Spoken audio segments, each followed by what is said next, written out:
그 다음에 3장에서 7장에 보면 에스겔이 행동이 좀 이상한 행동 많이 하거든요. 그 행동 8가지 적어놓은 겁니다. 자, 1번 행동입니다. 시작. 예리양 칼을 공중에 휘두르며 슬피 울면서 넓적 다리를 칩니다. 21장 8절 17, 7절의 내용인데요. 이게 뭐냐 합니까? 의미가 있습니다. 시작. 예루살렘이 대적의 칼에 철저하게 죽임을 할 것이다.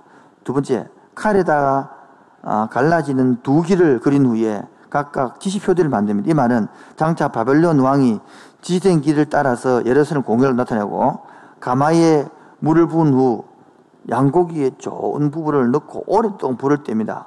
이 사장 이야기입니다. 이 말은 뭡니까? 하나님께서 불같은 명진한 심판으로 유다의 부정을 제거하실 것이고, 아내가 죽어도 울지 못하겠지. 이 사장 이야기잖아요. 울음조차도 절망을 나타내는 못하게 하는 것이고, 크다란 돌 위에 예루살렘 지도자들을 그리고 주위를 에워싸죠. 이 말은 예루살렘 성이 바벨론 군대의 보위장을 맡아 나타낸 것이고, 예리한 칼로 머리털과 수염을 벤 후 산부리는 불사르고 산부리는 칼로 치고 산은 바람이 흡고, 이 말은 뭡니까? 유다 백성들이 심판을 하나는 불에 타서 죽고 하나는 칼에 죽고 하나는 산에 흩어진다, 이를 나타낸 것이단 말이에요. 그 다음에 가재 도구를 급히 챙긴 후 밤에 몰래 선을 빠져나간다는 것은 장차 예루살렘 백성들이 초라하게 백성들을 땅으로 끌려간다는 걸 나타내는 것이고, 두 막대기를 하나로 연합한다는 것은 장차 이스라엘의 두 왕국이 연합한다는 걸 나타내는 것입니다. 이런 상징들만 이해가 나면 의미가 되면 에스겔이 재미있습니다. 그렇죠? 자, 그 다음에 29장 30장에 읽도록 하겠습니다. 읽으면서 심판의 목적을 찾아보면 됩니다. 에스겔서 25장에서 32장에서 에스겔은 하나님의 열국에 대한 심판을 기록합니다. 이 본문의 부분은 애굽에 내리신 하나님의 말씀을 기록합니다. 그 심판의 목적은 그들이 나를 여호와인 줄을 알리라입니다. 29장 1절부터 16절은 BC 567년 1월 자신을 신격화하는 용납할 수 없는 교만으로 인해 바로의 온 땅에 하나님의 진노가 임합니다. 그것은 누가 하나님이신가를 알게 해주기 위함입니다. 30장 20절에서 26절은 BC 586년 4월에 바로 호브라의 군대가 마지못해 예루살렘의 포위망을 뚫으려고 시도하지만 실패합니다. 31장 이야기는 애굽은 커다란 백합명이 비유되고요, 금방지게 교만으로 인해서 그 나무를 베진다, 그렇게 말합니다. 남왕국 유다가 이제 드디어 멸망하다. 그리고 드디어 3차 포로 이야기, 3차 포로. 이따가 2차 포로 이야기했고, 이제 마지막 3차 무너지는 장면입니다. 읽어주십시오. BC 586년에 바벨론의 느부갓네살이 다시 침입하여 이번에는 성전을 불태우고 성벽을 모두 허물어버리고 시디기야 왕의 눈을 뽑아 그를 다른 832명과 함께 바벨론으로 끌고 갑니다. 이것이 3차 포로이고 남왕국 유다가 멸망합니다. 예루살렘에는 오직 가난한 자들만 남게 되었습니다. BC 581년 예루살렘이 망하고 5년이 지난 후 느부갓네살은 다시 예루살렘에 들어와 745명의 포로들을 잡아갑니다. 이때 이곳에 남아서 사역하던 예레미야 등 몇 사람들은 애굽으로 도망을 갑니다. 자, 열왕기하 25장의 내용이거든요. 예루살렘이 함락되고 성전이 약탈되는 거 말합니다. 갈대아 사람이라는 것은 바벨론 사람이라고 그랬죠. 성벽에 구멍을 뚫고 기습하여 시드기야의 목전에서 두 아들을 죽이고 시드기야의 눈을 빼고 사슬에 결박하여 포로를 끌고 갑니다. 자, 이 성전이 이제 불태워지고 약탈당합니다. 자, 절 보겠습니다. 여러분, 이래 해야만이 깨닫습니까? 이를 모르고 못 알아듣는다고요. 이래 하지 않기 위하여 경고한 것인데 안 들으니까. 그 애들 보면 지가 매를 불잖아. 이렇게 보면 맞는데 지가 하자를 계속 한다는 거 나중에 똑같은 우리 하고 있는 거 다시 말해서. 그 다음에 성전 순환사 보세요. 시삭, 아사, 아달라, 요아스 쭉 나오는데 어떻게 했냐 그럽니까? 시삭, 애굽왕이죠. 성전을 약탈하고 성전 보물을 가지고 갑니다. 관련 구절이 나오죠. 아사는 유다 왕이죠. 성전의 돈과 보물을 가져가지고 그것으로 수레 왕 베나다에게 갖다 바치고 동맹했죠. 아달라는 유다 여왕 아닙니까? 공주, 그죠? 이세벨 딸, 성전을 파괴하였다고 후에 건자지 쫓겨나 성전으로 도망쳐봤으나 자신의 사악한 집에 끝났다는 사실을 알아. 그 아달라가 아니겠네요. 그 다음에 요아스는 유다 왕이네. 수레 왕 하사이를 막으러 성전에서 금과 신상을 물 가져가고 요아스는 유다왕 아마사를 따라 방전에서 응것을 낙찰해갖고 아하스는 유다를 말합니다. 성전에서 은금과 다양 물건을 취해갖고 부업은 이렇게 모아가지고 다 잡아갔다 뺏기간다. 그래서 유다가 멸망합니다. 예레미야 22장 8절 9절 나온 것처럼 에스겔서 11장 12절처럼 즉 유다 백성은 신에서 언약을 안 지키고 이방 나라의 규례를 따르기 때문에 시험받게 되는 것이죠. 그렇기 때문에 회복하는 방법도 20절에 율례를 지켜야 회복된다 말합니다. 자, 이제 중요한 것, 이 책이 장점이 이런 것이거든요. 도표를 잘 하겠다는 것입니다. 4대 선지 비교입니다. 이사야, 예레미야, 에스겔, 다니엘 연대 보십시오. 딱 나오죠. 이것을 하고 도표가 그림을 딱 그릴 줄 알아야 되겠죠. 이사야는 뭡니까? 이사야는 북쪽이 망했고 남쪽 내려오니까 이사야죠. 예레미야는 뭡니까? BC 586년에 남쪽 망할 부릅에서 쭉 이야기했던 이야기고, 에스겔 다니엘은 뭡니까? 포로기한 들어가서 1차 포로로 간 게 다니엘이고 그 중기차 포로 가는 것이 에스겔이에요. 기억납니까? 소명장은 6장 1장이 나온 것이고요. 출신지 사역은 예루살렘 아나또 이렇게 그발 강가 이렇게 나온 것이고요. 연대 대상은 유대인, 예레미야는 포로된 유대인과 남은 유대인, 에스겔은요 포로된 유대인, 다니엘도 이방 나라 이런 것들이 다 해놨으니까 읽어보면 됩니다. 중심 내용은요, 이사야는 시작, 하나님께서 남은 자에게 뭡니까? 약속하는 거예요. 남은 자에게. 예레미야는 예루살렘의 죄와 운명과 미래에 연관하는 것이고, 에스겔은요 예루살렘 멸망과 회복 영성이 나타나는 것이고, 다니엘은 내 왕국과 하나님 나라의 병을 비교한 것이겠죠. 정치적 사항은 쭉 적어놨습니다. 종교적 사항도 있잖아요. 적어놨고, 메시아에 대한 비유입니다. 이사야는 싹과 나의 종이라는, 이런 것들은 이번에 시험칠 신학대학원생들 심지어 꼭 이런 시험나 이런 것들을 싹과 나의 종으로 비유해놨고, 예레미야는 어려운 가지, 요한 우리의 의, 에스겔은 백합목의 연한 가지, 다니엘은 돌, 인자, 기름 부음 받은 자, 이렇게 낼 수 있잖아요. 예를 들어서 돌, 인자, 기름 부음 받은 자 등으로 메시아를 비유한 선지자 누군가, 그럼 다른 안 하다 모르는 사람 모르는, 크게 그림을 넣고 들어가야 되는 것입니다. 안 그러면 이 구절들을 갈로로 내든지 그런 식으로 합니다. 예언의 강조점이 있잖아요. 자, 이사야는 시작, 구원이란 사람에게서 난 것이 아니라 하나님의 은혜로 말미암은 것임을 가르치는 것이고, 예레미야는 바벨론 포로의 당위성을 논하고 이를 회개의 기회로 삼아 더 큰 구원의 것을 촉구한 것이고, 에스겔은 범죄 결과에 대한 단체적 개인적 책임을 가르치며 아울러 언약 성취에 대한 하나님의 선지선을 계시하는 것이고, 다니엘은 열국의 우상보다 뛰어난 하나님의 우월성을 보여주고 하나님의 구원 능력을 장소와 상황에 구하지 않도록 보여주는 것입니다. 특징은 이사야는요 복음의 선지자, 메시아의 선지자이시고, 예레미야는 눈물의 선지자, 심판의 선지자, 희망의 선지자를 말합니다. 에스겔은 환상의 선지자, 포로기의 선지자, 다른 인자라는 표현을 쓰시고, 다니엘은 이방시대 선지자죠. 구성은 66장, 52장, 48장, 12장. 그래서 순서를 그렇게 보시고요. 표현상 특징이 있죠. 선포와 경고고, 예레미야는 상징적 행위고, 에스겔은 비유와 묵시고, 다니엘은 역사와 묵시죠. 저를 보겠어요. 보십시오. 똑같은 이야기를 하는데 다양하게 하잖아요. 한 사람은 선포와 경고를 하고, 한 사람은 상징적 행위를 하고, 비유와 묵시를 하고 한데, 저를 보세요. 지금도 목사들 중에 다릅니다. 어떤 사람은 선지서 성격이 강한 사람이 있고, 제사성 강한 사람이 다양했단 말이에요. 그럼 왜 저리 안 하냐고. 그러면 이를 엄마 보고 여지금 안 갔냐고. 그러면 됩니까? 다 다르지. 그 다음에 중심 의의는 이사야는 구원 하나님의 것이고, 예레미야는 유다 국가의 멸망일 것이고, 에스겔은 장차 이스라엘 회복이고, 다니엘은 이스라엘을 위한 하나님의 영원한 계획이 있습니다. 법궤 행방이 어찌 됐냐 궁금하죠? 이런 것들이 장치거나 또 읽어주십시오. 법궤 행방. 이 성전 파괴로 인해 법궤의 횡방에 대해 관심이 많습니다. 많은 사람들이 성전 파괴 시 부서졌다고 믿지만, 유대교 전승에 의하면 예레미야가 법궤를 느보산 어느 동굴에 숨겼다고도 하고, 또는 요시야 왕이 예루살렘의 어느 동굴에 감췄다고 합니다. 에티오피아의 전설은 솔로몬 왕의 아들과 스바의 여왕이 언약궤를 에티오피아로 가져갔으며, 그것이 엑섬의 한 교회에 보관되었다고 합니다.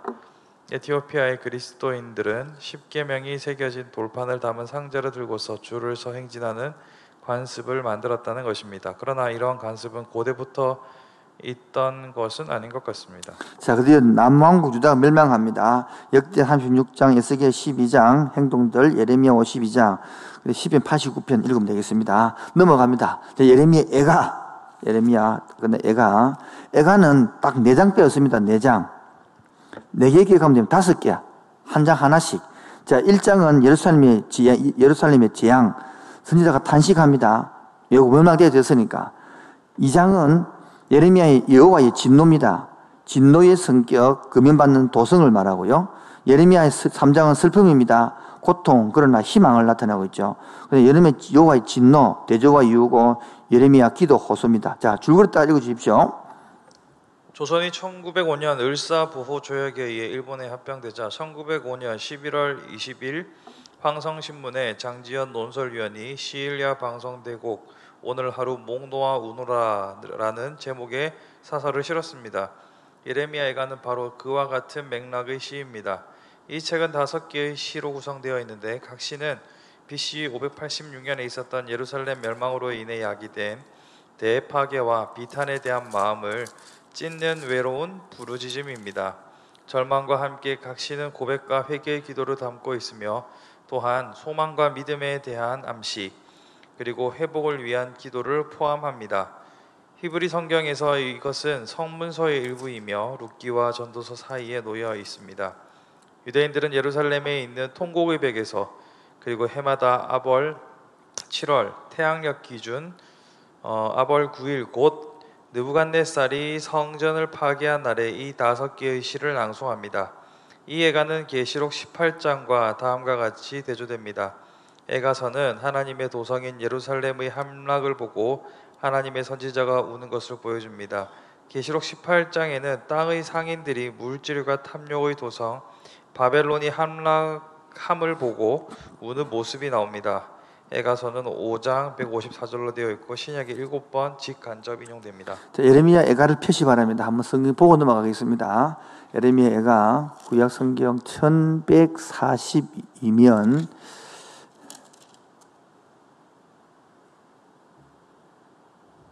찾으셨습니까? 예레미야 애가 넘어가기 전에 예레미야 52장 보십시오. 52장 31절 보면 유다 왕 요야긴이 사로잡혀 간 지 37년 곧 바벨론의 에물로로 딱 왕이 즉위 원년 12달 25째 날 그가 유다의 요야긴 왕의 머리를 들어 주었고 감옥에서 풀어 주었더라. 그에게 친절하고 말하고 그의 자리를 그와 함께 바벨론 왕들에게 벗기고 그 제수의 의복을 갈아입혔고 그의 평생 동안 왕을 벗게 하였으며 그가 남아서 그 들어온 주가 한 종 받았더라. 요야긴을 석방하는 장면이 나옵니다. 이게 뭡니까? 여러분 희망을 나타내고 있는 것이겠죠. 자, 예레미야 애가 봅시다. 애가 슬프다 나오죠. 애가는 뭡니까? 슬플 애자거든요. 노래 가짜거든요. 예레미야의 슬픈 노래 말입니다. 자, 1장이 몇 절까지 됐습니까? 몇 절까지 되어 있습니까? 22절 되어 있죠. 2장도요. 22절 되어 있죠. 3장도요. 66절. 22 곱하기 3하면 66됩니다. 4장도 몇 절입니까? 22절. 5장도 22절. 22절이 왜 중요하냐니까 기역, 니은, 띠끌, 니은처럼 헬라, 벨라, 가페 이처럼 기역, 니은을 하면 히브리가 잠이 22자가 되어 있으니까. 그래서 여러분 20장인 겁니다. 시편도 마찬가지고 이해하시겠죠? 자, 그래서 예레미야 애가는 의인아 예루살렘 성을 의인 사람처럼 이야기하는 것이거든요. 특히 우리 3장 21절 좀 읽어보면 3장 21절만 읽고 마치겠습니다. 넘어가도록 하겠습니다. 3장 21절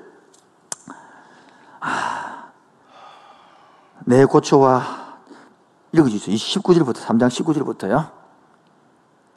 내 고초와 내 재난과 쑥과 담정을 기억하소서. 내 마음이 이것을 기억하고 내가 낙심이 되오나 이것을 내가 내 마음에 담아 두었던 것이니 곧 오히려 나의 뭐가 되었다? 오면 22절 시작. 여호와의 인자와 긍휼이 무궁하심으로 우리가 진멸되지 아니함이니이다. 이것들이 아침마다 새로우니 주의 성실이 크로소이다. 내 심령이 이르기를 여호와는 나의 기업이심으로 그러므로 내가 나를 바라리로다. 기다리는 자들에게 구하는 여호와는 여호와시는 천하시도다. 사람이 여호와를 구원하심이 바로 좋도다.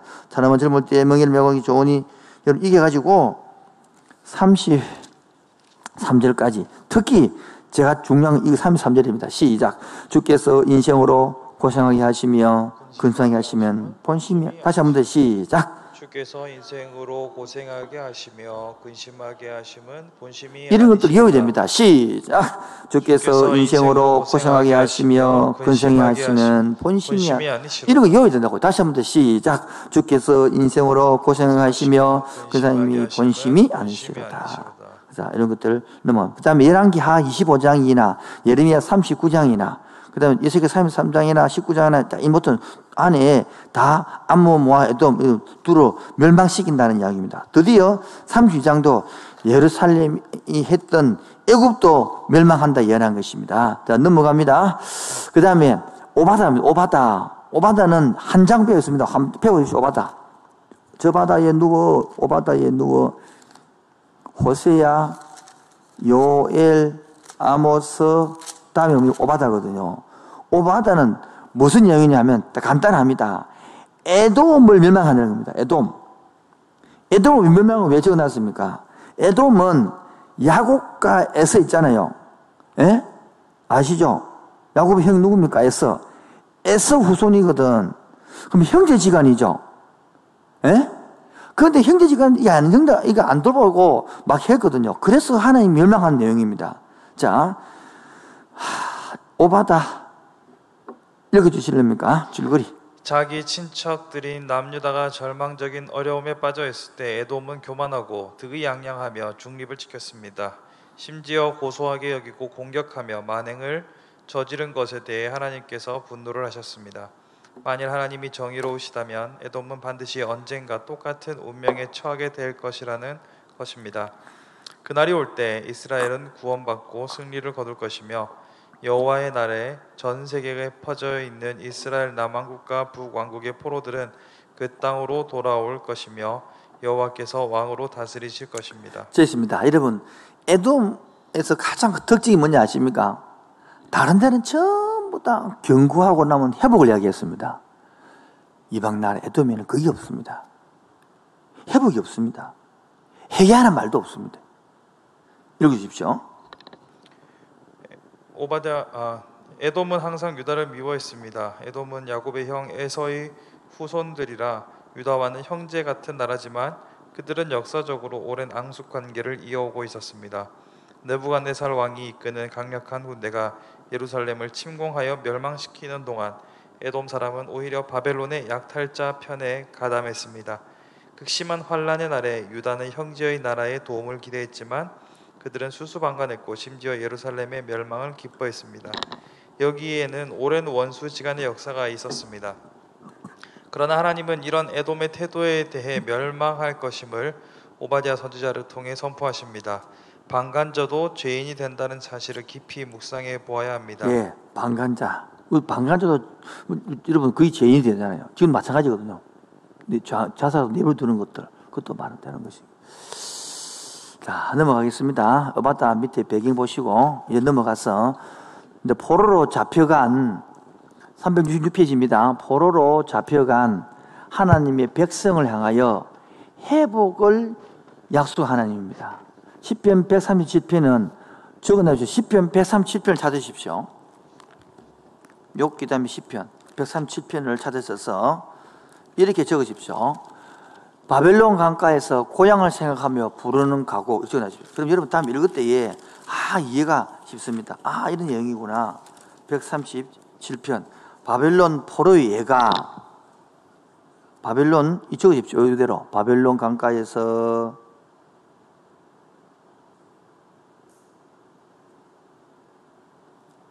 고향을 생각하고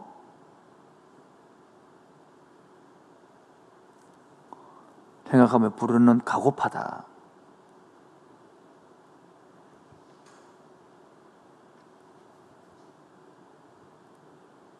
그러면 훨씬 이해가 딱 잡혀지겠죠. 그 다음에 예레미야 52장 부터는 바벨론으로 잡혀간 포로의 전체 인원은 아마 지배자 계급만 수업한 것입니다. 그 숫자들을 다음까지 계수합니다. 느부갓네살 7년 3023명, 느부갓네살 18년 832명, 느부갓네살 24년 745명. 에스겔 33장은 죽으십시오. 파수꾼. 다시 에스겔서 보겠습니다. 돌아오겠습니다. 에스겔서. 에스겔 하다가 넘어간 33장은 적어놨죠. 파수꾼이라고. 파수꾼의 사명. 굉장히 중요합니다. 왜? 오늘 우리들이 이런 파수꾼의 사명을 갖고 있는 거예요. 여러분, 파수꾼, 파수대라면 여호와 정의라면 안 됩니다. 아시겠죠?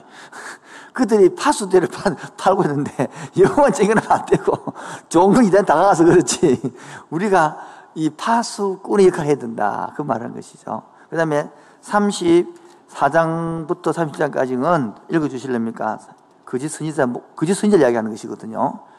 하나님은 이제 그들이 회복을 받을 것이라는 위로와 함께 회복을 약속해 주십니다. 그들은 다 양 같은 존재들이고 그 양을 이끄는 참 목자는 하나님이시라는 것을 알려줍니다. 선한 목자와 악한 목자를 비교합니다. 그래서 34장부터 7장, 34장은 특히 선한 목자, 34장 1절 2절 보시면 인자야 너는 이스라엘의 목자들에게 예언하라 이 말은 그지 목자들에게 예언하라 이 말이거든요. 근데 34장 11절 보면 주여와께서 이같이 말씀하시느니라 나는 곧 내가 내 양을 찾고자 하되 선한 목자를 이야기하는 것이거든요. 그래서 이 17절부터는 양무리를 정한다 그런 내용이 되겠습니다. 35장은 에돔은 멸망한다. 냉랭한 발을 모기 때문에 멸망당을 이야기한 것이고 36장 읽도록 하겠습니다. 36장 읽으면서 바벨론에 있는 이스라엘 백성에게 약속하신 내용이 뭔지를 찾아보시기 바랍니다. 황무해진 이스라엘의 땅에 사람이 살 것이라는 것을 바람으로 그들이 고국으로 돌아가게 된다는 희망을 주십니다. 그 고토에 들어갈 백성들에게 새 영을 주실 것을 말씀하십니다. 그것이 새 언약입니다. 예, 새 언약입니다. 중요합니다. 계속요. 이 언약은 예수님에 의해서 완성되는 언약입니다.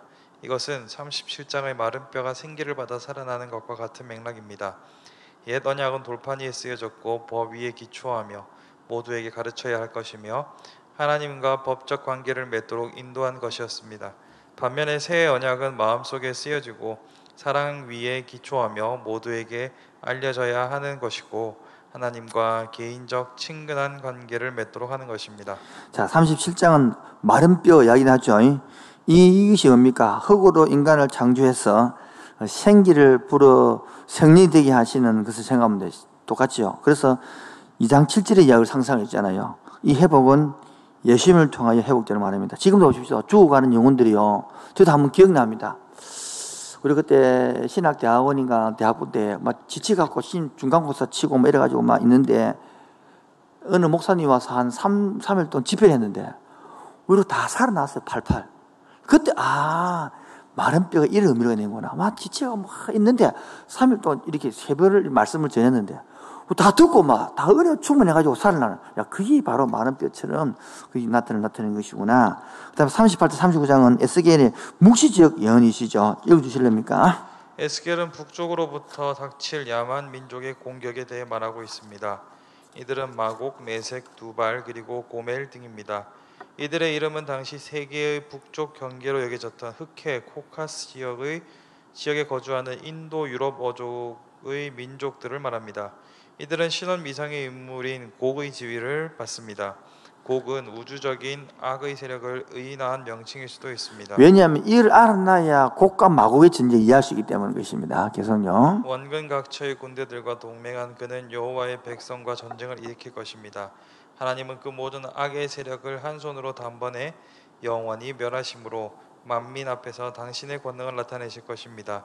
곡의 모든 계획을 꾸미지만 늘 그것을 통제하는 분은 하나님이십니다. 이 잠언 16장 9절을 이해하면 되겠습니다. 넘어가서 이제 40장부터 42장은 에스겔의 제2의 성전 환상을 보는 것입니다. 계속요.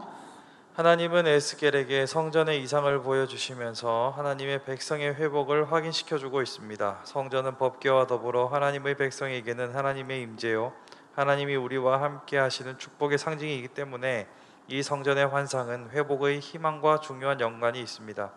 에스겔이 이상 중에 본 것은 새 예루살렘의 성전 건축 설계도입니다. 자, 절 보겠습니다. 왜 자꾸 성전을 보이냐면 성전 회복이 이 나라의 회복 중심이 되는 거거든요. 그래서 솔로몬이 지었던 그 느부갓네살이 파괴되었으나 40장 48절에서 에스겔도 해보시고 그다음 단락 에스겔과 다니엘에서 등장하는 사람들에서 인자라고 영을 썼죠. 그다음 단락 에스겔과 다니엘에서 인자로 지칭하는 예수님, 그거 누구입니까? 간단합니다. 그분이 바로 성전이시고 그가 바로 하나님이시며 목숨을 지불하고 백성들을 찾으시는 진정왕이시로 나타나고 있습니다. 바로 이 긴 성경 역사를 오면서 빈틈없이 성경을 개설하고 있는 것이죠. 그다음에 43장부터 48장까지는 하나님의 영광이 돌아옴을 보여줍니다. 자, 성전이 또 회복이 돌아온단 말이죠. 아까 떠나가는 장면 공부했죠, 우리가. 성전에서 이제는요, 돌아오는 장면을 지금 에스겔 환상을 보는 것입니다. 자, 솔로몬 성전, 에스겔 성전 보겠습니다. 솔로몬 성전 시장이 있죠. 에스겔 성전 시장이 없습니다. 에스겔 성전 영적 의미는 뭡니까? 시작. 하나님과 인간 사이의 지혜와 율법의 장막이 사라졌다는 것입니다. 솔로몬 성전은 진술병상이 있습니다. 에스겔 성전은 진술이 없습니다. 왜냐하니까 예수님이 산떡으로 오셔서 완전한 제물로 드리기 때문에 이번 신약을 나타나고 있는 것입니다. 등대가 있습니다. 등대가 없습니다. 예수님이 세상의 빛이기 때문에 어두움이죠. 그 다음에 언약궤가 있습니다. 성전은 없습니다. 예수님이 성육신으로 완성했기 때문입니다. 동문이 닫힙니다. 영광이 있는 것입니다. 그 여호와 산마가 에스겔 48장 내용 이야기입니다. 산마. 자, 알아두기. 오른쪽 봅시다. 알아두기 시작. 이스라엘의 성전들, 솔로몬의 성전, 스룹바벨 성전, 헤롯 성전. 기억납니까? 에스겔 성전. 이런 거를 꼭 기억하면 좋겠습니다. 자, 그 중에 보면 에스겔과 사도 요한 읽으십시오. 에스겔과 사도 요한 모두 땅의 사방을 향하여 항상 열려있는 12문을 보았는데 이것은 새 예루살렘 도성의 백성들은 누구든지 쉽게 그 도성 안으로 들어가 하나님께 예배드릴 수 있음을 말해주고 있습니다. 에스겔의 마지막 절인 48장 35절은 이 도성의 이름을 여호와 산마라고 알려주고 있습니다. 그 뜻은 주님께서 여기 계시다입니다. 죽으십시오. 산마 뜻이 뭐라고요? 주님 여기 계시다는 거예요. 여기 계시네. 어디 찾아다니고 행복이 여기 있네. 이제는 막 행복을 막 찾다니다가 행복이 여기 있네. 지금 여기 계시네. 봐요. 베드로도 없습니까? 막 줄 찾다가 너 떠나려니까 주님 여기 어디 가겠습니까? 자, 넘어갑니다. 자, 그 다음 에스겔 29장 이야기 느부침이고 열왕기하 또 이야기고 이제 드디어 이사야에 들어갑니다. 이사야. 자, 이사야는 40장 이전과 이후 나눈다고 했잖아요. 지금 이사야 끝부분하고 있습니다. 이사야에 대해서 바벨을 멸망하고 있잖아요. 이사야 특징이 나옵니다. 특징 읽어주실랍니까? 이사야서는 예수님이 동정녀에게서 태어나신다는 것을 최초로 동시에 유일하게 예언합니다. 이사야서는 역사 이전의 사건을 기록하면서 사탄의 타락 또한 역사 이후의 사건, 새하늘과 새 땅에 대해서도 기록하고 있습니다. 구약에서 삼위일체의 개념을 가장 명확하게 언급하고 있습니다. 한 개인에 대한 가장 정확한 예언을 수록하고 있는데 그것은 바사 왕 고레스에 관한 것입니다. 고레스가 태어나기 175년 전에 이사야는 고레스가 칙령을 내릴 것을 예언합니다. 예. 그 다음에 이사야가 지금 40장까지 그랬는데 21장부터 설명하는 것은 지금 이 바벨론을 통하여 멸망된다는 것들을 몰락을 예언하기 때문에 그 예언들을 가져와서 지금 이사야는 지금 뭡니까? 이거 100년 전 이야기도 지금요. BC 586년에 지금 이야기하고 있으니까 앞에 BC 722년에서 이미 200년 전에 이야기를 해놓은 거단 말이에요. 그걸 가져와서 같이 읽어본다는 거예요. 이해하시겠죠? 이사야 34장, 35장도 구원받는 기도와 영광스러운 내일의 기대를 갖는 것. 34장은 에돔 멸망을 이야기하는 것. 35장은 지금 반복되고 있죠. 거기 여러 선지자들이 똑같은 이야기하고 있는 것입니다. 이 왜 다니엘 5장의 이야기 나오느냐? 다니엘과 벳살살 이야기 중에서 메네메네 대게 우르바시라는 이름을 썼다 그랬잖아요. 이게 무슨 이야기입니까? 일자 포로로 잡혀왔던 이 다니엘도요. 읽어주세요. 그럼 빠르겠다. BC 539년 벨사살 왕의 잔치에 한 손이 나타나 벽에 메네메네 대겔 우르바신이라는 글을 쓰는 일이 벌어집니다. 이 말을 풀 사람이 없어 급히 다니엘을 불러옵니다. 다니엘은 1차 포로 때 어린 나이로 잡혀와 지금까지 바벨론에 있었으니 세월이 70년이 흘러 그의 나이도 이제 90에 가까운 나이가 되었을 것입니다. 이 말은 한문화 한 세겔과 반세겔이라는 말로서 메네, 세다, 데겔, 달다, 베레스, 나누다라는 측정하는 의미의 단어들의 나열입니다. 그 뜻은 하나님이 벨사살의 시대를 세웠고 그의 능력을 저울에 달아보니 부족하여 그 나라를 메대와 바사에게 나누어 준다라는 뜻이었습니다. 다니엘은 그 글의 의미가 메대 사람과 바사 사람에 의해 벨사살이 죽임을 당할 것이다 라는 것이라고 풀어줍니다. 그날 저녁 메대 사람 고레스가 벨사살을 사살하고 왕이 되는 일이 벌어집니다. 메대 바사 제국의 시작입니다. 이는 하나님의 섭리로서 이제 하나님의 백성을 귀환시킬 계획을 실천하시는 것입니다. 예, 하나님의 섭리로서 하나님의 백성을 귀환시킬 계획을 세우고 있단 말이야. 이게 이제 메대 바사가 시작된단 말이야. 망하고 시작된다. 그게 다니엘 5장 이야기니까 이렇게 연결된다는 걸 이해하시겠죠. 그 다음에 이제 줄거리입니다. 이제 이사야 끝부분입니다. 이사야를 두 부분 나눈다 그랬잖아요. 한 부분은 40장이고 이전은 40장부터 회복을 이야기입니다. 읽으십시오. 줄거리. 39장의 장면과 40장의 장면 간에는 100년 이상의 시간이 흘러갑니다. 여기 이제 적어놔주세요. 이사야서를 찾으십시오. 이 말 안 적어놔면 까먹습니다. 39장과 40장은 몇 년 지났다고요? 100년. 알아야 되는 거예요. 39장과 40장 사이는 몇 년요? 100년이 지나간 시간이 지나갔다. 이리 해야 이해가 파악됩니다. 자, 적어놓고 계속하겠습니다. 50년 이상 동안 바벨론의 포로로 잡혀간 자들은 바벨론 우상들이 여호와보다 강하다고 생각했을 것입니다. 이 부분은 대부분 시로 되어 있다. 예레미야의 에가에 나오는 시와 이 예언들 중에 일부는 바벨론 포로 후기 시대에 예배시에 사용될 것으로 추정한다. 그래서 이사야는 그들에게 하나님 한 분만이 전능하신 세계의 주권자이심을 보여줍니다. 하나님은 자연계에서 그리고 이방 왕들을 통해 그의 뜻을 행사하실 것이라는 겁니다. 40장에서 48장은 이스라엘이 바벨론에서 해방되어 남은 자들이 고국에 돌아올 것을 예언합니다. 그리고 그 기한은 하나님의 백성들에게 자유 그 이상을 의미할 것입니다. 그것은 그들을 통해 세상이 복을 받으리라는 하나님의 원래 계획이 성취되는 것을 의미합니다. 예, 여기 바로 이 세상이 복받는다는 거예요. 하나님 계획, 이 창세기 22장 18절에 성취단 말이죠. 계속요. 이 일을 위해 쓰임받는 자는 바사의 왕 고레스가 될 것입니다. 그의 경륜으로 예루살렘과 그 성전은 재건될 것입니다. 자, 넘어가기 전에 이사야서가 지금으로부터 이름도 못 듣던 지금 150, 200년 전에 고레스라는 사람이 나타난다는 거라. 그를 여호와의 종이라 그랬어요. 그 사람이 해방책이 준다고 이야기해놨다고. 이게 이 성경을 모르면 이해가 안 되는 거야. 그래서 그 신신학자들은 인정하지 않으니까 어찌 이렇게 이랬노? 그래서 자꾸 끼워 맞춘다고 이야기하는 것이겠죠. 계속요. 49장부터 55장 이야기는 49장부터 55장의 주제는 비록 이스라엘이 이방의 지배에서 해방되기는 했지만 그들은 여전히 자기 죄의 지배를 받고 있다는 것입니다. 그래서 이 부분은 어떻게 이스라엘이 여호와의 종의 고난을 통해서 그들의 죄로부터 자유함을 누릴 수 있는가를 보여줍니다. 하나님께서는 자신의 신실한 종이 성취할 영광스러운 세계 구원 계획을 갖고 계시는 분이심을 보여줍니다. 여러분 보십시오. 나라는 이렇게 돌아왔지만 해방이 됐죠. 그러다가 죄에서는 해방이 안 되는 거라. 그 진짜 죄에서 해방되어 주면 누구다? 예수님이다. 그래서 이사야서 뒷부분에서는 고난의 종, 여호와의 종 이렇게 예수님을 노래해요. 십자가에부터 죽음과 부활을 노래하는 그게 이사야서 핵심이거든요. 자, 40장부터 45장은 구원하심 은혜에 붙인 하나님 나타낸 것이고요. 40장은 신 이상하 시대의 일제시대 재앙 빼앗긴 대로도 보면 옵니다. 하나님 위로를 말한 것입니다. 41장은 시작. 하나님은 이스라엘의 뭐다? 구주이십니다. 그분은 하나님의 백성만은 확실히 뭡니까? 구원의 하나님이다라는 노래하는 겁니다. 그래서 41장 1차에 보면 섬들아 나 앞에서 뭐라 잠잠하라 이 나오잖아요. 그 다음에 넘어갑니다. 나의 종이라는 개념 유의하십시오. 지금 313페이지 하고 있습니다. 읽으십시오.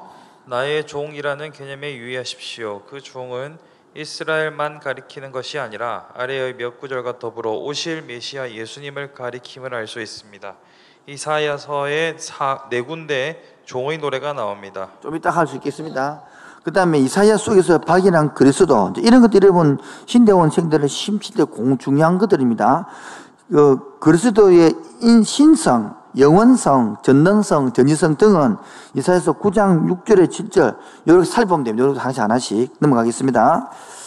자, 43장 1절 목사는 그런데 내가 외웠잖아요. 야곱아 너를 창조한 주께서, 이게 뭡니까? 43장 21절 읽었습니다. 다 같이요. 시작. 이 백성은 내가 나를 위하여 만나니 찬송 부르면, 이게 뭡니까? 바로 임마누엘, 그 고난 중에도 함께 한다는 것입니다. 읽으십시오. 하나님은 고난당한 당신의 백성, 하나님은 고난당한 당신의 백성 곁에 늘 계시는 분입니다. 바로 임마누엘의 하나님이시지요. 그분의 가장 큰 사랑은 바로 우리와 함께 해주시는 것입니다. 그러므로 하나님의 백성은 두려울 것이 없습니다. 여러분 이게 이제 와닿아야 되는데, 그 다음에 44장 45장은 하나님의 사랑 안에서 세보시는 약속한 것이고, 46장 8장은 바벨론 몰락, 신의 몰락, 그 다음에 9장은 종의 종놀이입니다. 자, 우리가 읽지 않은 것들이 이게 바로 종의 고난받는 종의 노래인 것입니다. 요 부분도 읽어주십시오. 중요하니까요. 하나님께서 우리를 절대 잊지 않고 사랑으로 보살펴 주실 것이라는 많은 성경의 약속들 가운데서 이보다 더 가슴에 파고드는 강렬한 비유는 없을 것입니다. 그것이 바로 임마누엘의 사상입니다. 여기 비유처럼 여인이 어찌 그 젖 먹는 자식을 잊겠으며 자기 태에서 난 아들을 긍휼히 여기지 않겠느냐. 그들은 혹시 잊을지라도 나는 너를 잊지 아니할 것이라. 비록 우리가 하나님을 자주 잊어버린다 할지라도, 죄악의 길에 빠져 허우적된다 할지라도 하나님은 결코 우리를 잊지 않으십니다. 심지어 잊지 않기 위해 우리의 이름을 손바닥에 기록하실 정도입니다. 죽으십시오. 우리 이름을 손바닥에 찍었다. 이사야 43장 21절입니까?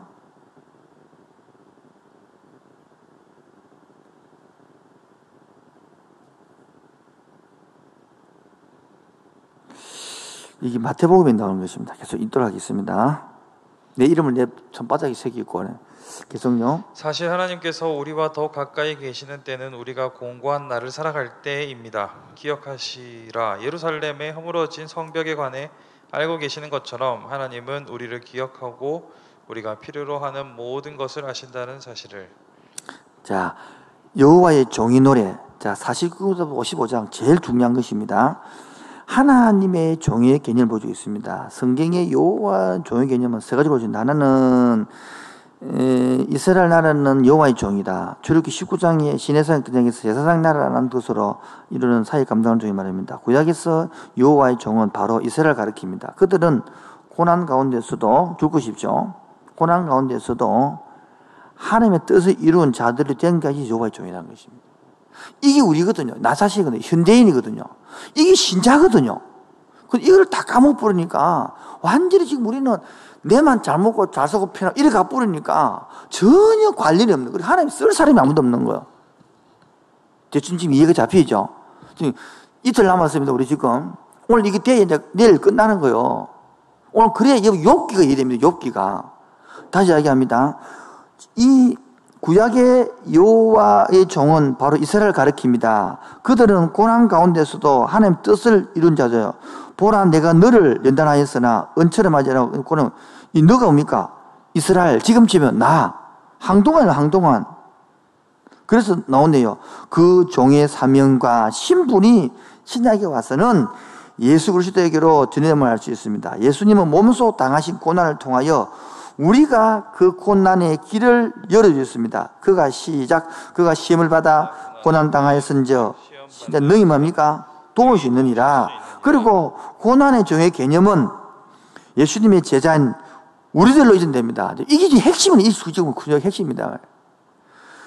장래에 누릴 영광을 위하여 오늘 하나님의 나라를 우리의 삶 가운데 이런 고난을 이기는 것입니다. 로마서 8장 시작. 자녀이면 또한 상속자 곧 하나님의 상속자요 그리스도와 함께 상속자니 우리가 그와 함께 영광을 받기 위하여 고난당하게 받아야 할 것이니라. 생각하건대 현재의 고난은 영과 비교 좋을 수 없도다. 이사야서의 고난의 종은 그리스도에 대한 예언을 미루는 것입니다. 이사야서 장차 오실 메시아를 여호와의 종으로 묘사하여 노래한 영감 어린 노래가 있습니다.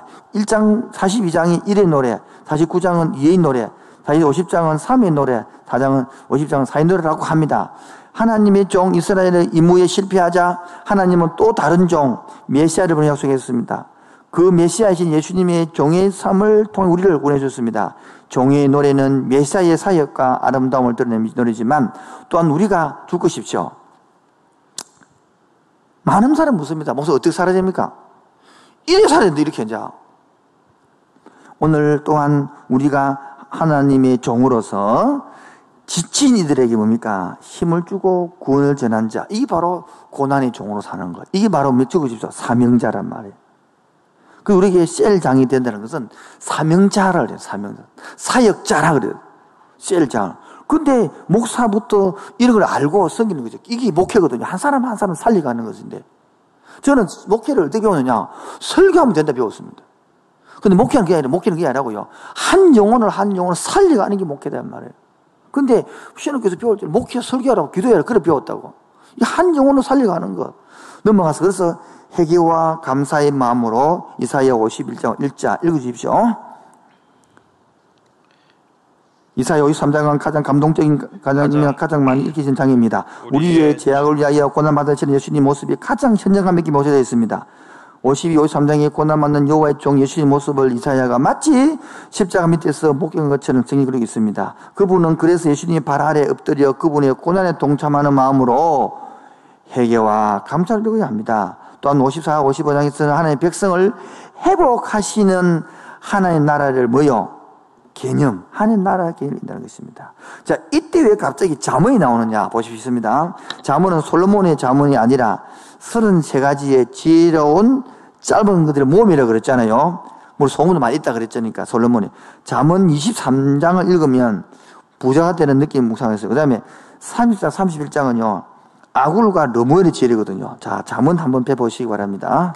마지막입니다. 지금 잠언.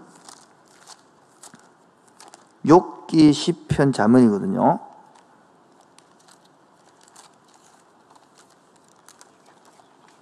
마지막 30장, 31장. 자, 아굴의 잠언 적으십시오. 30장 제목에다가 아굴의 잠언. 왜냐면 적어놨죠. 31절에. 말씀은 약이라다 아굴의 잠언이라 돼 있죠. 31장은요. 르무엘의 왕이 말씀한 바, 르무엘이 말하던 말입니다. 그래서 읽어주십시오, 목사님. 아굴과 르무엘은 이스라엘 사람이 아닙니다. 아굴은 인생과 자연을 면밀히 관찰함으로써 겸손을 배운 사람입니다. 욥기의 시대적 배경은 정확하게 알 수 없으나 대개 족장 시대를 배경으로 쓰여졌다고 봅니다. 욥기의 주제가 고난이기 때문에 포로 시기의 고난을 생각하며 여기서 욥기를 읽습니다. 욥기를 3일 동안 나누어 읽습니다. 앞으로 3일간은 욥을 통해서 고난의 의미를 깨닫고 하나님을 더욱 의뢰하게 되는 은혜가 넘치기를 축원합니다. 자, 이제 욥기 오늘 15분만에 끝냅니다. 오늘 제가 15분만 욥기 읽으시겠습니다. 박수 3번만요. 시작. 한 번 더요. 시작. 여러분 욥기 어렵죠? 오늘 제가 지금 5분만 하면 어렵지 않습니다. 전혀 기대를 안 하는 느낌인데 간단하게 5분만 잘 들으면 됩니다. 뭐냐면 잎에 욥을 딱 3부분 나눠야 됩니다. 1장, 2장이 서론입니다. 서론. 그 다음에 논쟁입니다. 논쟁이 3장부터 42장까지입니다. 그 다음에 마지막 응답이 42장이 영이에요. 41장이거든요. 다시 합니다. 1장, 2장 서론. 마지막에 응답이 42. 앞에 있는 모든 것이 논쟁입니다. 참 쉽죠? 다시 한번 더 합니다. 1장, 2장이 서론. 42장이 결론의 응답. 모든 이 3장부터 42장이 모든 게 논쟁입니다. 그러면 결론부터 이야기하면 이런 겁니다. 자, 잘 보세요. 천상의 세계를 설명합니다. 뭐라고요? 그러니까 우리가 여러분 고난을 설명하는데 이 땅에서는 답이 안 논단 말이에요. 천상의 세계가 있는데 하나님도 있고 천사도 있고 마귀도 있어 거기에. 그 1장 내용입니다. 근데 하나님이 천사들 앞에 자랑하는 게 누구로? 욥을. 그래 하니까 이 마귀가 에이 까닭없이 그걸 섬기겠습니까? 그때의 마귀의 사상이 나오는 거야 이제. 그래서 저 보시죠. 선언 중에서 번영 속에서도 욥은 경건했단 말이에요. 얼마나 번영 주면 경건 안 하다 이 보통 일어나잖아요. 그 다음에 사탄의 거짓과 악의를 말하죠. 역경 속에서도 경건을 지키는 욥이. 그래갖고 자랑하니까 이거 재산하고 뭐 이런 거 다 가져가면 안 그럽니다. 좋다 가져가라 해봐라. 그러니까 마귀가 하나님의 허락을 받고 해보거든요. 결국은 뭡니까? 주신 자도 여호와시요 찾으십시오. 여기 있습니다.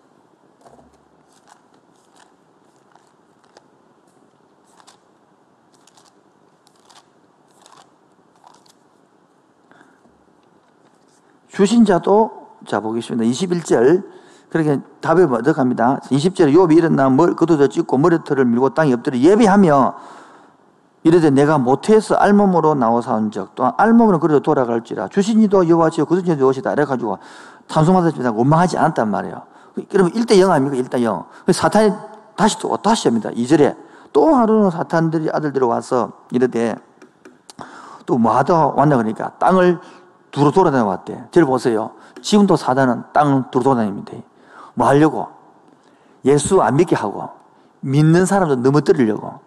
잠자는 성도님들 마귀가 와서 두루 도는데 걸리든단 말이에요. 잠 깨시고 영적으로 깨시고 말씀으로 깨어 살아나갑시다. 그래서 3절에 욥을 다시 보았냐 그러니까 사단이 4절이죠.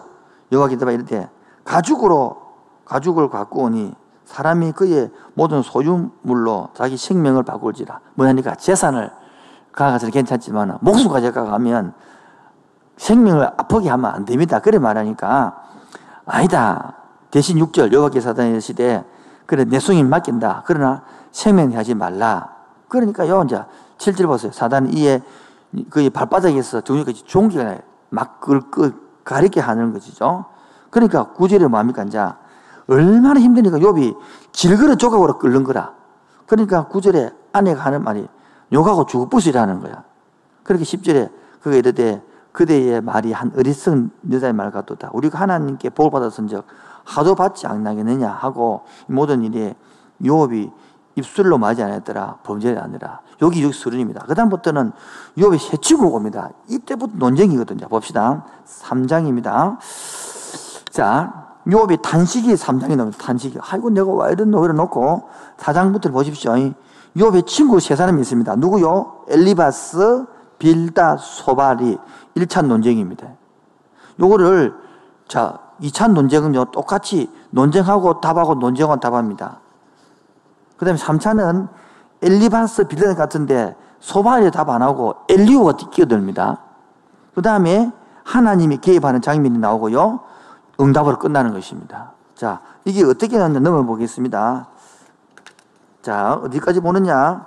379페이지. 인물 고난의 관점 보겠습니다. 사단의 관점요. 사단의 관점, 여기 4단의 관점은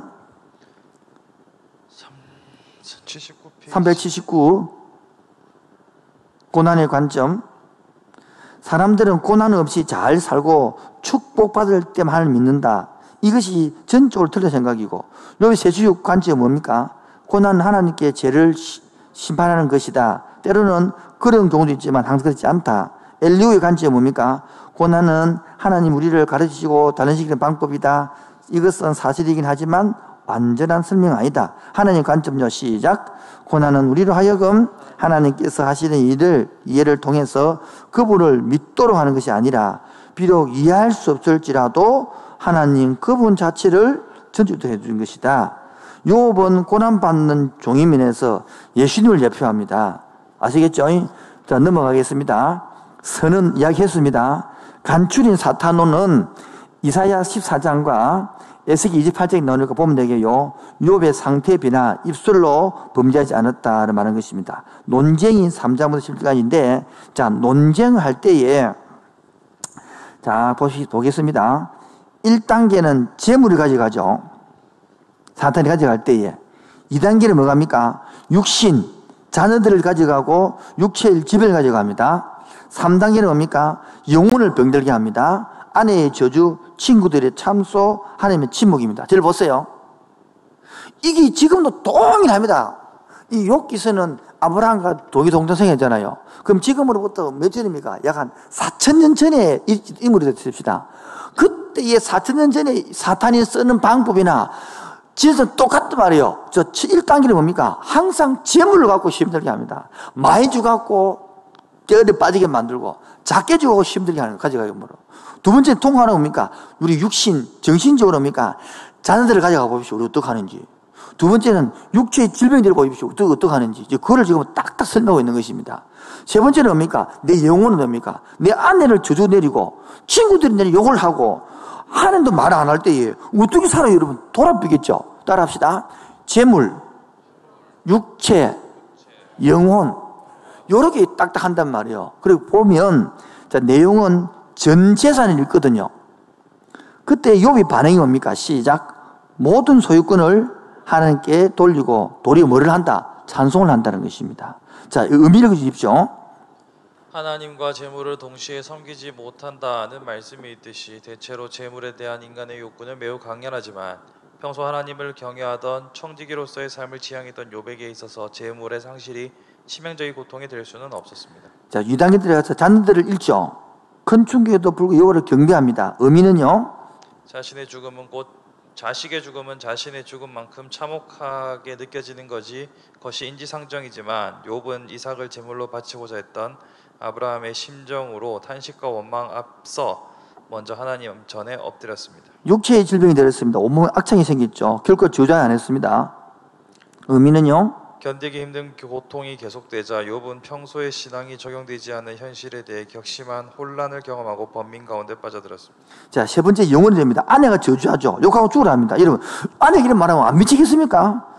어리석은 여자의 말로 일축합니다. 계속요.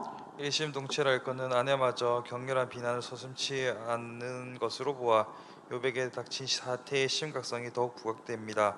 그러나 욥에게 있어서 아내보다는 하나님을 주요시하는 신앙이 습관화되어 있었습니다. 자, 친구들이 참수하죠. 왜냐하면 네가 지금 이 재난에 든 이유는 범죄는 결과라고 보내붙입니다. 그런데 상대적 자기의를 변화하는 것입니다. 계속요. 위로를 기대했던 친구에게서 매정한 훈계를 듣자 욥은 상대적 반발감에 사로잡혔으며 더욱 뼈저린 고통을 맛보게 되었습니다. 한편 욥은 친구들과의 변론을 통해 흑백 논리와 현실 기복적인 신앙을 극복하는 계기를 마련하게 됩니다. 문제는 하나님도 말을 안 한다는 것이죠. 이때에 욥을 이해할 수 없겠죠. 그때에 우리가 뭡니까? 고통에 겨워 원망하였으나 하나님 호소였지 결코 배신자가 저주가 아니었습니다. 계속요. 사면 초과에 몰린 욥은 결국 신 앞에 선 단독자로서 하나님의 도움의 손길을 구했으나 번번이 좌절과 탄식 가운데 빠졌고 그러나 모든 것을 협력하여 선을 이루시는 하나님의 오묘한 섭리는 결국 욥으로 하여금 더욱 위대한 축복을 경험케 했습니다. 넘기면 이 두 도표 때문에 빨리 넘어온 것입니다. 이 도표만 이해되시면 이해하기 쉽습니다. 자, 위에 도표 맞지 말고 밑에 도표를 보면 더 빠릅니다. 아까 우리가 말했죠. 4장부터 42장까지는 우리 보십시오. 한눈에 보십시오. 한눈에 보면 370의 한눈에 보면 논쟁에서 3장부터 42장까지 그랬는데 옆에 단식이 3장 나오고 4장부터는요 엘리바스가 이야기하거든요. 자, 보시면 돌아와서 382페이지 보십시오. 밑에 첫 번째 논쟁 엘리바스가 죄 없이 망한 자가 없다라고 이야기한 것입니다. 하나님께 징계받는 자가 복이 있다. 이게 4장 5장으로 엘리바스가 이야기를 하니까 욥이 6장 7장으로 나는 불쌍히 여기라. 나는 살기를 원한다. 그러니까 두 번째 빌닷이 8장으로 자녀들이 죽은 것은 죄 때문이다 말하니까 욥은 하나님은 순전한 자나 악한 자는 아신다. 8장 9장 10장 이야기하는 겁니다. 그래서 소발이 제약을 버리면 고만이 끝날 것이다 말하니까 욥은 너희는 잠잠하라. 하나님이 내게 대답할 것이다. 12장 14장 이야기하는 거예요. 그 다음 두 번째 논쟁입니다. 똑같이 엘리바스가 15장 하니까 욥이 16장 10장 이야기하고 그 다음 빌닷이 18장 하니까 욥이 19장 이야기하고 소발 2장 하니까 욥이 21장 이야기하는 거고 세 번째 논쟁에서는 엘리바스가 악이 크다라고 22장 이야기하니까 욥이 23장 여러분 그렇게 친구보다요 변명을 더 많이 하면서 지금요 변명을 그 다음에 빌닷이 얘기하니까 25장 이야기하고 욥이 26장 이야기하고 소발도 없고 대신 엘리후 이야기잖아요. 그러니까 이게 넘기고 요렇게 하니까 여기 뭡니까? 몇 번 반복합니까? 요렇게 한 번, 두 번, 세 번 반복하는 거예요. 그 다음에 아까 돌아와서 봅시다. 논쟁 377면 해가지고 이렇게 세 번 반복하고 마지막 3차 때는 뭡니까? 엘리후가 하잖아요. 그 다음에 하나님이 개입합니다. 38장에 38장 뵙겠습니다. 똑같은 반복을 하면 38장에 하나님이 말합니다. 38장, 39장, 이 40장, 41장까지요. 여러분 이 하나님을 우리가 논서 입을 딱 다물지 보면 우리가 그러면 이 집에 가서 이 책과 읽지 마시고 이 책은 읽기 힘드니까 이해도 안 됩니다. 이거 쉬운 성경이나 우리말이나 메시지나 뭐 기타 세번역이나 현대 성경이나 이거 한번 읽어보십시오. 와 하나님 이런 분이다 이러니까 우리 입을 쫙 다물어집니다. 그 여러분들이 하나님의 뭐 인간이 교만할 때에 이 부분을 가르쳐 보면 끝난 분입니다. 특히 청년들 뭐 할 때에 이 부분을 딱 인정시키고 보면 끝나요. 그렇게 알려주는 방법을 이제 세 번째가 하려고 하는 것입니다. 이해되겠죠? 자, 그러면, 자, 이 논쟁에서 엘리바스와 382페이지입니다. 엘리바스와 빌닷과 소발과 엘리후가 각자 주장하는 내용이 있거든요. 이 주장하는 내용을 이 사람 이거 어디서 뺏겨난 겁니다. 이거 자기가 가온 거 아닙니다. 이거 다. 그런데 참고 물론 달아난지 모르겠네. 지금처럼 다 뺏긴 겁니다. 저 어느 책마다. 근데 각 줄을 달아난 것도 안 달아있는데 봅시다.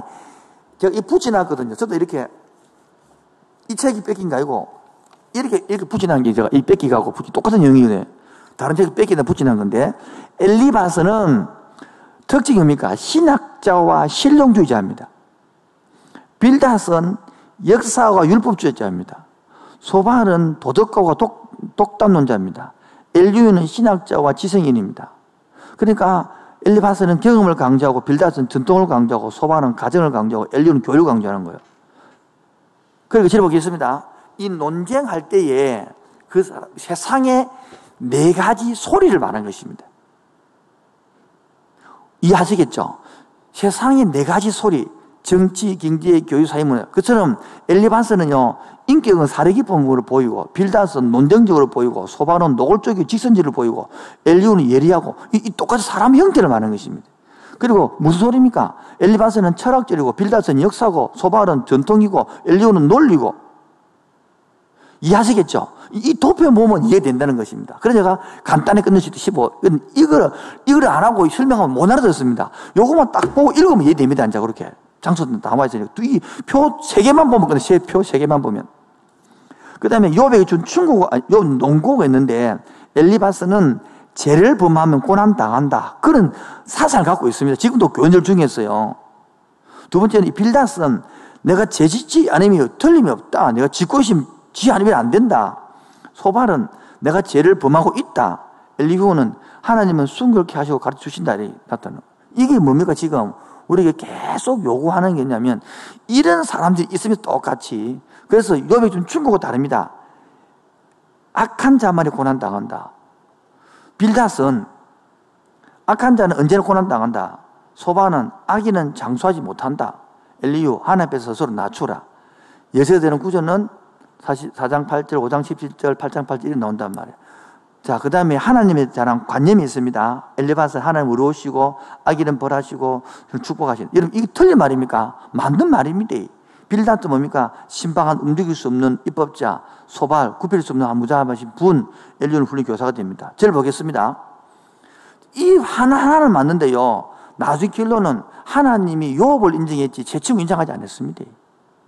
인간이 한 사상으로 갖고는 성령 앞에 떨어진다는 것입니다. 고로 하나님 이름의 의미, 하나님은 금, 하나님은 지평자, 빌닷, 다툼이 아들, 소발은 털이 많은, 엘리후는 그런 나의 하나님이라는 것입니다. 자, 시간이 없어서 욥기 한 구절만 밝겠습니다. 내 시작은 미약해서 내 것은 심히 창대해. 그 욥기 몇 장 몇 절이나? 내 시작은 미약하였으나 내 것은 심히 창대하리라. 이게 어디랍니까?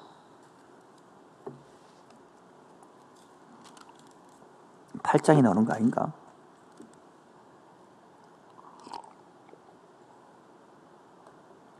갑자기 이게 어디 넣은지 몇 장인지 모릅니까? 8장? 아니, 예, 8장 7절. 내 시작은 미약하시나 내 돈치매. 이게 성경 구절이 아닙니다. 보라고 지금요. 두 번째 빌닷이 8장 1절입니다.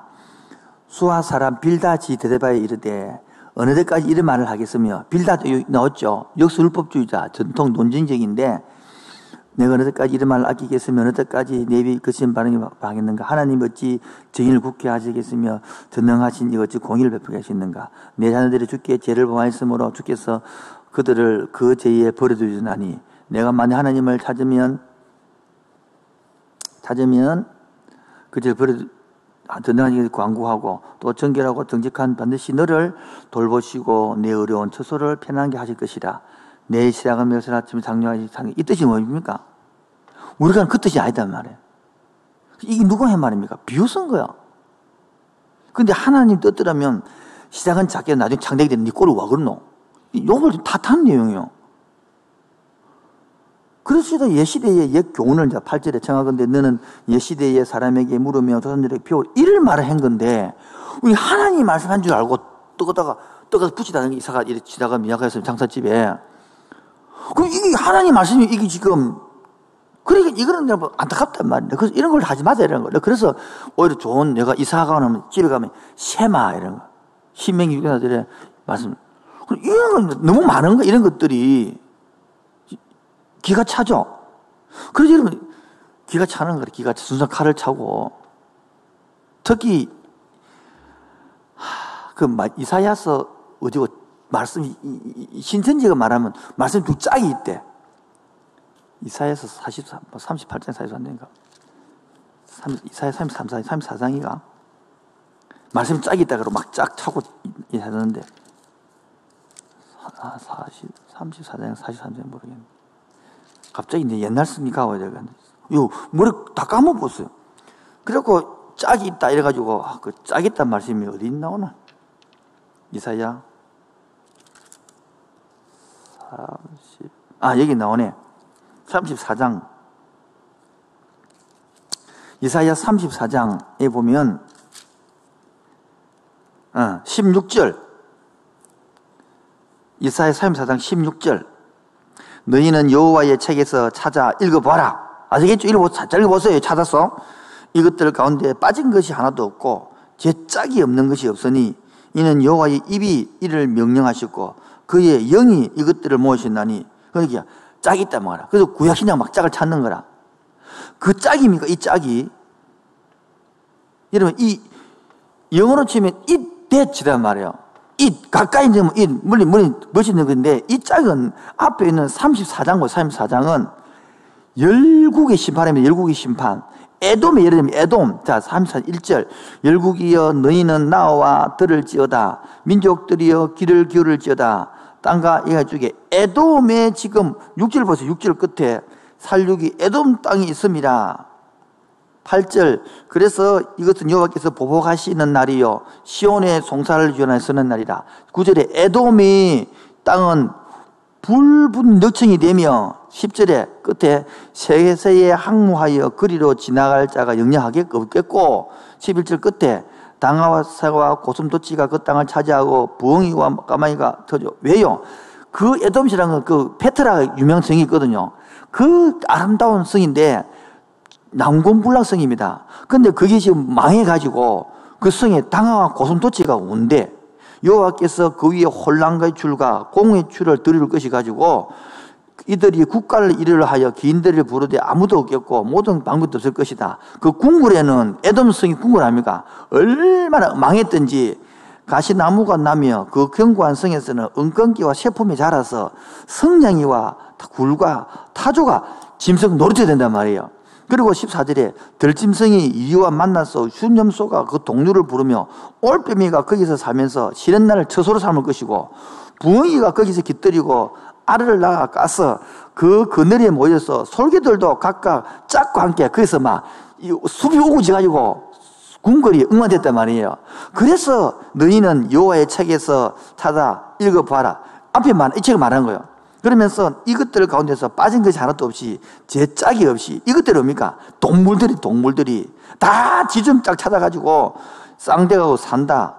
그거를 말한 것인데 이 짝이 성경 짝이 됐냐고. 그래서 막 입짝 읽어갖고 막 구약 찾고 신약 찾고 막 끼어가지고 맞잡으면 와 성경 잘 푸네 이런 데만 가본다. 그래 성경을 모르면 이렇게 넘어간다 구약에. 내 시각은 미약해서 이 안 된단 말이에요. 딱 욕기로 돌아왔어.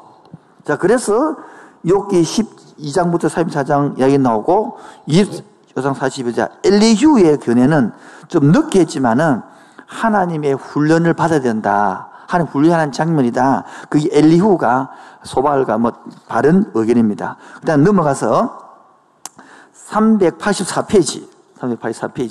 이 장이 중요한 장이기 때문에 하는 것입니다.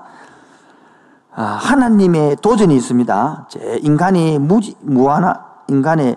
첫째 욥의 무지가 뭡니까? 시작. 그는 창조의 순간이 없었다. 그는 자신의 힘을 설명할 수 없었다. 그러기에 욥의 응답이 무엇입니까? 욥은 자신의 무지를 인정하고 조용해집니다. 이 하나님이 아까 말했던 38장부터 42장 이야기인데 엄청난 내용이거든요. 이걸 공부해야 되는 거예요. 두 번째는 욥의 연약함입니다. 그는 하나님의 방식을 파괴할 수 없었다. 그는 자신을 다스릴 수 없었다. 응답이 뭡니까? 욥은 자신의 금방짐을 인정하고 회개하는 것이죠. 그래서 회복은 놉니다. 마지막 장이죠. 회복은 하나님과 욥의 첫 번째 대화에서 욥의 두 번째 대화, 이 38장 40장 내용이잖아요. 친구들과 대화, 번제를 요구하시죠. 따라하겠습니다. 욥이 당한 고난은 과정이지 결론이 아니다. 시작. 예, 욥이 당한 고난은 뭐다지? 과정이지 결론이. 우리도 마찬가지입니다. 이걸 딱 성경 속에 딱 답을 얻어야 되는 것이에요. 그래서 오른쪽에 성경이 말하는 고난, 욥기를 통해서 배우는 고난은 지혜를 배워야 됩니다. 고난의 죄로 인한 힘을 때가 있습니다만 여기도 훈련도 있다는 걸 기억하는 것입니다. 자, 넘어가서요. 고난을 당할 때에 신의 문제를 386페이지 신의 문제를 인의의 관점에서 이해하고 해결을 찾으려 하는 시도였다는 것입니다. 우리는 하나님의 절대 주권을 인정하고 그것이 순종하는 믿음까지 자라가야 합니다. 그래야 하나님 나라가 이루어지는 것입니다. 고난의 유익, 고난의 태도, 고난 당하는 사람이 이걸 외워야 됩니다. 이런 것들은. 여기 숙제입니다. 숙제. 내일 여기입니다. 자, 고난 당하는 유익 시작. 고난을 통하여 자신의 죄악을 깨닫고 돌이키며 주일리를 배우게 됩니다. 두 번째요. 고난 당하는 사람들은 이해하고 위로할 수 있습니다. 세 번째요. 고난을 통해 예수의 순종을 배우게 됩니다. 네 번째. 예수님이 당하신 고난에 동참한 영광을 누리게 됩니다. 다섯 번째. 고난을 통해 겸손해지고 하나님의 신뢰를 인정되는 것입니다. 고난을 당할 때 태도는 시작. 하나님을 전적으로 신뢰해야 됩니다. 두 번째. 세상을 이기신 예수님을 바라보며 편안하고 담대해야 됩니다. 세 번째는 고난의 유익을 생각하며 오히려 기뻐하고 인해야 됩니다. 네 번째가 고난을 통하여 도우시게 됩니다. 고난을 당하는 사람에게 보호해 주신다. 함께 하신다. 감당할 피할 길을 주신다. 슬픔이 기쁨이 되게 하신다. 고난에 대한 보상, 구원해 주신다. 이것들을 우리가 위로하고 불쌍히 아닙니다. 이런 것들을 하나님 하시니 우리가 할 일 알고요. 이런 것들입니다. 요거 요거 세 가지를 딸딸 외워야 됩니다. 내일 요거 못 외우면 저분 이렇게 물어볼게요, 지금 내가. 내일 외워와서, 그다음 알아두기. 성문서를 통하여 영적 성숙입니다. 너무 중요합니다. 욥기 다 같이 읽읍시다. 시작. 자기 중심적인 삶의 종식. 욥은 순전한 사람이지만 욥기 전체에는 욥의 자세는 자기 중심적인 숨겨져 있습니다. 그러므로 내가 스스로 거두어 드리고 기끌과 제 가운데서 회개하도록 한 것입니다. 시편은 하나님 안에서 새로운 삶을 누리하고요. 잠언은 하나님의 학교에서 하늘의 지혜를 배우고 삶에서 실 영성을 가지고, 전도서는 우리의 마음과 생각을 헤아려 두지 말고 높은 곳에 돌아 배우고, 아가서는 순진한 사랑으로. 이런 것들이 이게 엄청나게 좋은 것입니다. 이것으로 오늘 끝마치도록 하겠습니다. 아이고 감사합니다. 내일은 포르기안 어쨌든 다 하고 넘어가도록 하겠습니다. 아마 내일은 다 끝내고 호세아 남겨놓고 다 할 겁니다. 호세아하고 지금 중간에서 할 것입니다.